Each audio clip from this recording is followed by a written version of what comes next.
April, మే, June, July నెలలో ఉన్నాం. అంటే దాదాపుగా 6 నెలలు అయిపోయింది. 7వ నెలలో ఉన్నాం మనం. జనవరిలో ఆనాడు గౌరవ రెవెన్యూ మంత్రి గారు ఏమన్నారు, మేము పెద్ద ఎత్తున విచారణకు ఆదేశించాం, ఈ అక్రమాలు జరగకుండా చూస్తాం, ప్రతిపక్ష పార్టీలు మా మీద అంటున్నట్టుగా 1000 కోట్ల కుంభకోణం కాదు, 3,95,00,000 మాత్రమే అని అన్నారు. మంత్రి గారు, మీరు ప్రజల చెవిలో పూలు పెట్టడం, మీరు ముఖ్యమంత్రి గారు దాంట్లో పిహెచ్డీలు చేసినట్టు ఇప్పటికే అందరికీ అర్థమైపోయింది. ఇప్పుడు నేను చెప్తా, నా దగ్గర ఈ ఆధారం ఉన్నది. మీరు 2025లో మీరు చెప్పారుగా, మేము ఫోరెన్సిక్ ఆడిట్ అంతా కూడా చేస్తున్నాము, మేము ఎక్కడెక్కడ అక్రమాలు జరిగినా అవన్నీ తీస్తున్నాం అంటున్నారు కదా. 2024 నుంచి 2026 జనవరి నెల, జూన్ నెల వరకు కూడా కంటిన్యూస్గా మీకు మీ హయాంలో నడుస్తున్న ఎన్నో మాఫియా గ్యాంగులు ఈ పని చేస్తూనే ఉన్నాయి. నేను ఉదాహరణకు ఒకటి చెప్తా. జూన్ నెల 20వ తారీఖు 2026వ సంవత్సరంలో షేరిలింగంపల్లి మండలంలో కాజాగూడ అనే గ్రామంలో సర్వే నెంబరు 20లో 13 గుంటల భూమిని సాస్ ఇన్ఫ్రా అనే కంపెనీకి బదలాయించారు. 13 గుంటల భూమిని సాస్ ఇన్ఫ్రా అనే కంపెనీకి బదలాయించారు. ఇది షేర్లింగంపల్లి ఎంఆర్ఓ ఆఫీసులో జరిగింది. 19వ తారీఖు నాడు ఇదే షేర్లింగంపల్లిలో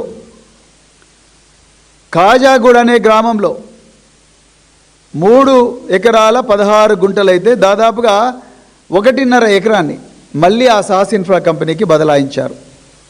ఎంఆర్ఓకు తెలియదు ఈ విషయం, ఆర్డీఓ గారికి తెలియదు, జిల్లా కలెక్టర్ గారికి తెలియదు. మరి ఎవరు చేసినట్టు? సీసీఎల్ఏ ఆయన ఎవరో కూడా మనకు తెలియదు. మరి ఎవరు చేసినట్టు? నిజానికి ఇంత విలువైన పోర్టల్, కోట్లాది లక్షల విలువైన ఈ భూముల వివరాలు ఉండే ఈ భూభారతి పోర్టల్ ఇప్పుడు ఎన్ఐసి కంట్రోల్లో పెట్టారు. మీరు నేషనల్ ఇన్ఫర్మాటిక్స్ సెంటర్ అంటే గౌరవ దేశ ప్రధానమంత్రి పర్సనల్ వెబ్సైట్ను ఏ సంస్థ అయితే మెయింటైన్ చేస్తుందో, ఎక్కడెక్కడైతే అత్యంత రక్షణ ఉన్న డిపార్ట్మెంట్ల యొక్క వెబ్సైట్లను ఏ సంస్థ అయితే మేనేజ్ చేస్తుందో, ఎన్నో లక్షల కోట్ల విలువైన డేటాను ఏ సంస్థ అయితే మేనేజ్ చేస్తుందో ఆ సంస్థకు మీరు ఇచ్చి చేతులు దులుపుకున్నారు. ఆ సంస్థ వాళ్ళు ఏమంటున్నారు, మాకేం తెలియదు, రెవెన్యూ డిపార్ట్మెంట్ మాకేం చెప్తే మేము చేస్తాం, వాళ్ళ ఇన్ఫర్మేషన్ మాత్రమే మేము దాచుకుంటాం, అంతే తప్ప వీటిలో ఎవరి దగ్గర తాళం చేతుందని మనకు తెలియదు. మరి ఎంఆర్ఓ దగ్గర నాకు తెలియదని ఆయన రిపోర్ట్ ఇస్తున్నాడు, ఆర్డీఓ నాకేం తెలియదు అంటున్నాడు, కలెక్టరు నాకు తెలియకుండానే ఇది జరిగింది మొర్రో అని చెప్పి ఆయన సీసీఎల్ఏ కంటే చీఫ్ కమిషనర్ ఆఫ్ ల్యాండ్ అడ్మినిస్ట్రేషన్కు లెటర్ రాస్తూ ఉన్నాడు. మరి ఈ విషయం చీఫ్ కమిషనర్ ల్యాండ్ అడ్మినిస్ట్రేషన్కు తెలుసా? లేకపోతే మరి రెవెన్యూ శాఖ మంత్రి అయినా మీకే తెలవాలి, ఎందుకంటే మీరే ఎగ్జిక్యూటివ్ హెడ్. ఈ ప్రభుత్వంలో రెవెన్యూ వ్యవహారాలన్నీ చూసేది మీరే, మరి మీకే కదా తెలవాలి పొంగులేటి గారు.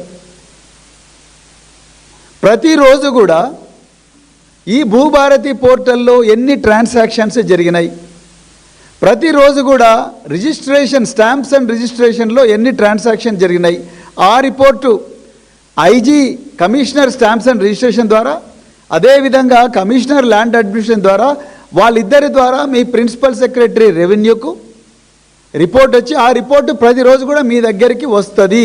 ఇది వాస్తవం. మరి రెవెన్యూ ఎందుకు తగ్గింది అని మీరు ఎప్పుడు అడగలేదు? మనం సెక్యూరిటీ ఆడిట్, ఫోరెన్సిక్ ఆడిట్ చేసి ఆనాడు జనగామలో ఒక కుంభకోణం జరిగింది, ఆ కుంభకోణం తాలూకు ఏమైంది అని మీరు ఎప్పుడు అడగలేదు.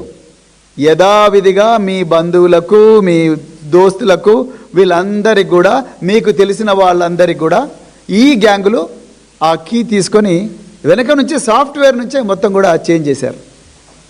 లేకపోతే ఈ రాష్ట్రంలో ఎంఆర్ఓకు తెలియకుండా, ఆర్డీఓకు తెలియకుండా, కలెక్టర్కు తెలియకుండా 22,000 ట్రాన్సాక్షన్స్ అంటే బదలాయింపులు, 22,000 భూములకు సంబంధించిన బదలాయింపులు జరిగినాయంటే మీరు ఒక్కసారి తెలంగాణ ప్రజలారా ఆలోచించండి.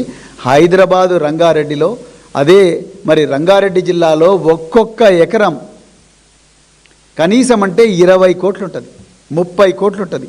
ఇలా ఈ ఒక్క రంగారెడ్డి జిల్లాలోనే మీరు చూస్తే టోటల్గా 100 ఎకరాల 200 ఎకరాల భూమిని మరి ట్రాన్సాక్షన్ చేశారు.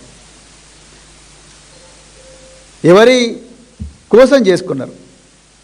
మీకోసం చేసుకున్నారు. మీకు ఈ ప్రభుత్వ భూములు మీ